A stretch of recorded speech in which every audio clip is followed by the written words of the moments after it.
Una vez que se conoce la solubilidad de un compuesto, que bien puede ser en gramos por litro, así sea la solubilidad. Entonces el primer término importante ahí es solubilidad, que será generalmente en gramos por litro o en gramos por 100 mililitros cuando son compuestos mucho más solubles. Solubilidad molar, que ya serían las moles por litro, o el producto de solubilidad, que ya estará dado, es por la constante. Okay.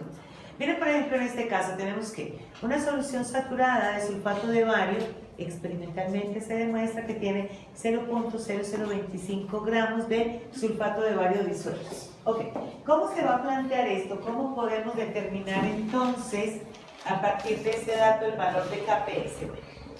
Muy bien, este es un dato que podemos obtener con facilidad y a partir de ahí ya se puede calcular la solubilidad molar, y una vez se calcule la solubilidad molar se reemplaza en KPS y de esa manera se obtiene el valor. Entonces planteamos en principio la ecuación, ¿sí? Sulfato de bario, para indicar que es el que está sólido, que es el que está precipitado. Se puede hacer de varias formas, se puede indicar como una raya debajo, ¿sí? A veces lo van a encontrar indicado de esta manera, que está precipitado, o como se maneja en Witten, que es indicando que es el sólido, ¿sí? Okay. Ya sabemos que es un compuesto de solubilidad limitada y que va a disociar entonces en los iones constituyentes. Es indispensable indicar las cargas, porque si una especie de estas no tiene carga, no puede estar entonces en solución acuosa. La carga es la que permite la interacción para que esté en solución. Okay. Entonces, ahora lo que tenemos, el primer dato que nos dan es que se mide experimentalmente y sabemos que hay 0,0025 gramos. No es la cantidad total del sulfato de bario, es la cantidad total que se disuelve. Lo que se mide por conductividad es lo que se disuelve. Esto es, una vez que entra aquí el sulfato de bario, una buena cantidad precipita. Esta precipitada no nos interesa. Ahora nos interesa es cuánto va a estar disociado, qué es lo que va a mantener el equilibrio, porque recuerden que el equilibrio es dinámico. Entonces, ahora esto es lo que va a mantener el equilibrio, ¿sí? De esto tenemos 0,025 gramos. Ahora, si esos 0,025 gramos que hay en un litro de solución, esto sería en un litro, si lo expresamos como solubilidad molar, ahora podemos plantear esto distinto.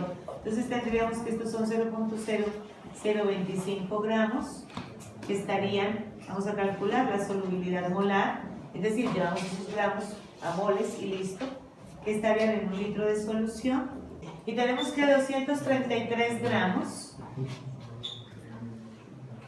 son una mol de sulfato de bario. Miren que en este caso, ahora ya lo que tenemos es solubilidad molar del sulfato de bario. Y esa solubilidad molar del sulfato de bario nos da 1.1 por 10 a la menos 5. ¿Sí? Nos da 1.1 por 10 a la menos 5. ¿En qué unidades queda esto? Bueno, queda entonces en moles por litro, es decir, que es la solubilidad molar. ¿Sí? Esto es, si planteamos a partir de la disociación, ¿cuál es la concentración? Recuerden que es en términos de concentración. ¿Cuál es la concentración de bario y cuál es la concentración de sulfato? Tendríamos que por la disociación formular están 1 a 1. Entonces, en este punto no se ubica en realidad toda la cantidad que tengamos de sulfato de bario, solo la que se disocia. Entonces, la que se disocia sería 1.1 por 10 a la menos 5, y esto me daría 1.1 por 10 a la menos 5, y aquí tendría 1.1 por 10 a la menos 5. Aquí hay que recordar que están en una proporción iónica de 1 a 1, entonces no habrá mucho problema. KPS correspondería entonces a la concentración de bario elevado a la 1, que no se pone, por la concentración de sulfato, porque estamos en una relación 1 a 1. Ahora, una vez que reemplacemos en KPS estos valores, se va a tener el valor de KPS. Y ya, con eso tenemos el valor de KPS. Entonces, calculamos a partir de esto, ¿sí?, la solubilidad molar, y ya sabemos cuánto se disuelve. Y ahora, a partir de esto, podemos hallar el valor de KPS, que será de 1.2 por 10 a la menos 10. ¿Sí? Entonces, todo lo que se va a disolver en realidad estará en función de ese valor de KPS, que será el que también nos permite calcular entonces esta proporción de iones que tenemos ahí. Okay. Ya habíamos hablado de la diferencia entre la solubilidad de un compuesto, que está dado generalmente en gramos por litro, la solubilidad molar, que estará dada en moles por litro, y la expresión del producto de solubilidad, pues que como corresponde a las constantes no tiene unidades, pero está indicando entonces la extensión de la reacción en términos de esa disociación. Okay. Una vez que se sabe ese valor de KPS, que sabemos que se puede calcular experimentalmente y que se tienen las constantes, ahora a partir de esto también se puede calcular ahora la solubilidad molar. Entonces puedo tener unos datos, por ejemplo, en los que tengo solubilidad molar para calcular KPS, o que tengo KPS y esto me va a permitir calcular la solubilidad molar. Miremos un ejemplo.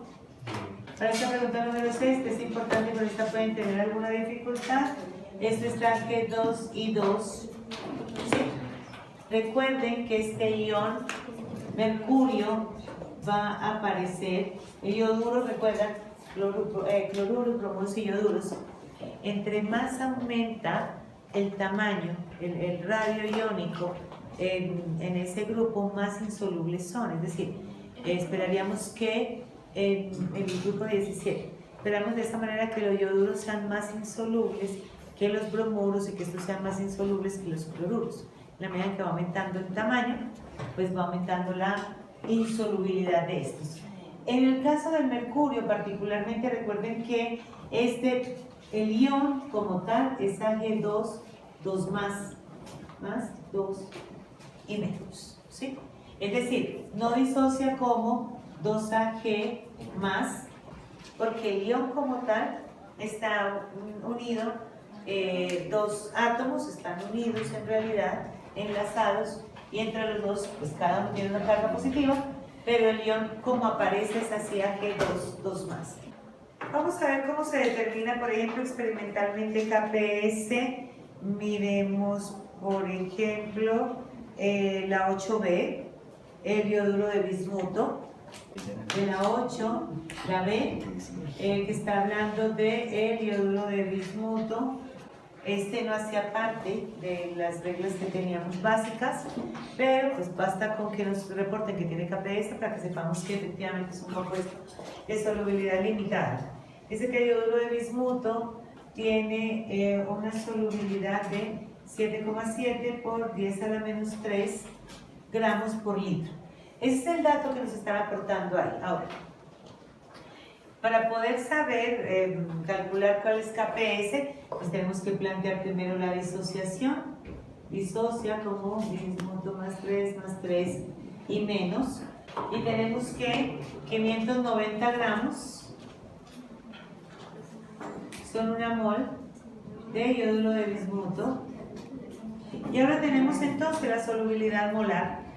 La solubilidad molar de este compuesto sería en moles por litro, y esto nos da 1.3 por 10 a la menos 5. ¿Eso qué quiere decir? ¿Eso qué es lo que nos está indicando? Bueno, nos está indicando que lo que se solubiliza del yoduro del bismuto es 1.3 por 10 a la menos 5.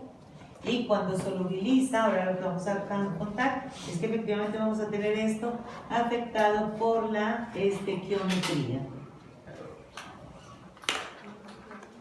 ¿Sí? De lo vamos a tener 3 veces por la estequiometría de la disociación. Por tanto, de esto vamos a tener 3.9 por 10 a la menos 5. Y de bismuto 1.3 por 10 a la menos 5. Este valor de solubilidad molar se utiliza fundamentalmente para calcular la concentración de los iones en solución, porque de resto no tiene más utilidad que esta, ¿cierto? Entonces tenemos que KPS quedaría definido como la concentración del bismuto, ¿sí?, por la concentración de yoduro elevada al cubo. Esa sería la expresión de KPS, ¿cierto? Y ahora el valor de KPS, si tenemos estas concentraciones y ya las tenemos, sería igual entonces a 1.3 por 10 a la menos 5 por 3.9 por 10 a la menos 5, que es la concentración. Estoy reemplazando concentración. Y ahora la elevo al cubo de la expresión de la constante del producto de solubilidad. Y ahora ya vamos a tener entonces la constante del producto de solubilidad para el iodo de bismuto. De esta manera, a partir de datos bien sea de gramos por litro de datos de solubilidad o de solubilidad molar, se puede calcular el valor de la constante. ¿Sí? Sí, estos datos pues se obtienen reportados para cada especie. Ahora, una vez que tenemos este valor de la constante, que ya sabemos cómo se puede calcular, ahora lo podemos usar para calcular experimentalmente el valor de en la solubilidad molar de cualquier compuesto, ¿sí? Por ejemplo, ahí podemos calcularlo para el cloruro de plata. Bueno, vamos a ver para el hidróxido de zinc, ¿sí? Para el hidróxido de zinc, ahí está planteado en la presentación, está desarrollado. Vamos a mirar cómo funcionaría, por ejemplo, en estos dos. Fíjense que tenemos... Yo tengo que tener un momentito.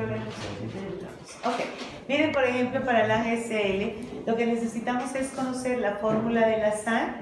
Una vez que conocemos la fórmula de la sal, una vez que conocemos la fórmula de la sal, una vez que la hemos precisado, ahora se disocian sus iones constituyentes, la expresión de la constante, que adopta siempre la misma forma, y el valor que tiene, que está dado experimentalmente, ¿cierto? Ese valor que se calcula, entonces, que se puede consultar en las tablas de las constantes. Si lo que necesitamos es saber cuál es la solubilidad molar a partir de KPS, también lo podemos despejar, en tanto que pues sabemos que KPS corresponde a la concentración de la plata por la concentración de cloruro, es decir, que esto sería X al cuadrado, y a partir de esto va a estar a sacar raíz cuadrada, y con esto tenemos la solubilidad molar. Ahora ya podemos determinar cuánta plata y cuánto cloruro habrá en una solución en estas condiciones.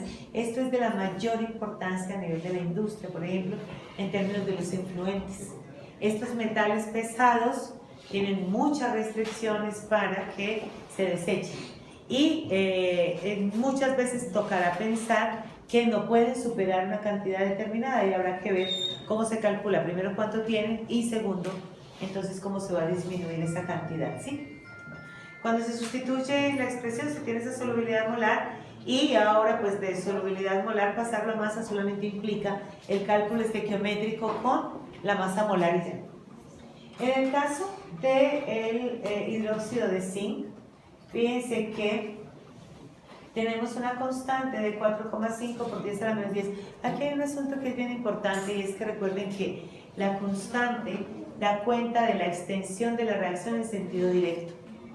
En el caso de las constantes de producto de solubilidad, solo se pueden calcular cuando tienen la misma proporción iónica. Es decir, no podemos calcular la constante del producto de solubilidad de la plata con la del hidróxido de zinc, porque la forma misma de la ecuación implica otra relación de iones. Entonces aquí tengo 2 por 1, mientras que en la plata tenía 1 por 1. Esto hace que el valor de la constante ya no sea comparable. Puedo definir qué compuesto es más soluble siempre que tengan la misma proporción iónica a partir de KPS. De resto tengo que llevarlos a solubilidad molar, porque KPS puede darme un valor precisamente porque está afectado por este número. Entonces, en el caso del hidróxido de zinc, tenemos que la constante es 4,5 por 10 a la menos 17. Dame un segundo otra vez la de la plata, miremosla, que aquí está. Fíjense que tengo 7 órdenes de magnitud de diferencia. La solubilidad molar, que la calculamos acá, es de 1.3 por 10 a la menos 5, sigue Alejo. Y en este caso, la solubilidad molar es de 2,2 por 10 a la menos 6. Tan solo un orden de magnitud de diferencia, a pesar de tener 7 órdenes de magnitud de diferencia en la constante. La diferencia adicional entre estas disociaciones es que en la plata la concentración de plata y de cloruro es igual, en cambio en esta la concentración de zinc va a ser igual a la solubilidad molar porque corresponde a X, pero la del hidróxido va a ser 2 veces esta concentración. Por escribir la fórmula tendríamos fosfato y fosfato, sabemos que el fosfato es menos 3, el bario es más 2, entonces esto tendría una relación de 2 y de 3, planteamos la disociación, ¿sí? Y esto me quedaría 3 barios, 2 más 2, PO4, 3 menos. Ahora, KPS será igual entonces a la concentración de bario elevada al cubo por la concentración de fosfato elevada al cuadrado. Ya habíamos dicho previamente que por la disociación, pues si aquí tengo un valor que es X, aquí tengo que es 3 veces esa X y aquí tengo 2 veces esa X, ¿cierto? Entonces una vez que tengo este valor de KPS experimentalmente, si lo tengo a partir de la tabla, reemplazando en esto, tengo que esto será 3X elevado al cubo por 2X elevado al cuadrado. 3X elevado al cubo, entonces tenemos que esto es 27X al cubo por 4X al cuadrado, esto nos da 108X a la 5. ¿Cuál es el valor de KPS para el fosfato de bario? 1.3 por 10 a la menos 29. Por 10 a la menos 29. Pues supongo que es 9. Sí. Pues, Ok. Ok. Por 10 a la menos 29. Ahora, para despejar esto, simplemente tenemos que 1.3 por 10 a la menos 29 respecto a 108 es igual a X a la 5 y ahora podemos sacar raíz quinta y tenemos el valor de X. El valor de X nos va a indicar entonces la solubilidad molar, que la solubilidad molar será esta, y a partir de ahí calcularemos la solubilidad molar del bario y la solubilidad molar del fosfato.